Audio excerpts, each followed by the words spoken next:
He's a man who lived and died alone in his Kentwood home. Ronald Ditmar, one of the unclaimed. Tonight, reaction to a targeted investigation into unclaimed bodies and a flood of help to fund a dignified burial for Ditmar. Investigator Ken Kolker broke the story on 24 Hour News 8 Sunday. Here's his report. Our state will pay poor families. Since our report on Sunday, 24 calls to Pedersen Funeral Home in Rockford with offers to help. Many want to raise money to move Ronald Ditmar from the Rockford Cemetery, where he was buried last month without ceremony, to a spot next to his parents. We're fortunate, in my opinion anyway, that we live in West Michigan where people are still, interested and concerned about other people. Ditmar, who died in January in his Kentwood home, is among more than 50 unclaimed bodies buried the last 2 years as paupers at state expense in Kent County.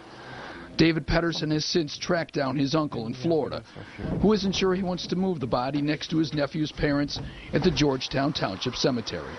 The move would cost about $1,250. He kind of feels that his nephew is at rest in the cemetery, and it's a nice, very nice cemetery, and I think that he's at peace with where he's at. Since our report, there have been other offers of help. Some have offered to donate family cemetery plots for future burials. I had a lady call me that said, Dave, if you, my husband recently died, and I have some of his suits and sport coats. If you would like to use those, I'd be happy to bring them in for people that are unclaimed so we could dress them properly. Most unclaimed bodies rest for at least a month at the morgue before they are buried at a cost to the state of $465.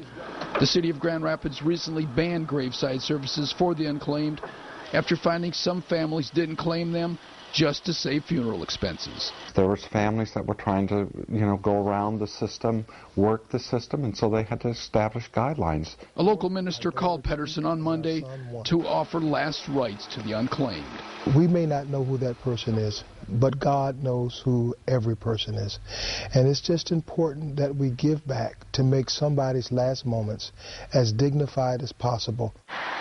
Depending on Ditmar's uncle, McMurray could get a chance to give Ditmar his final rites at the Georgetown Township Cemetery. If this were your family, would you want him next to his mother where they planned? Definitely.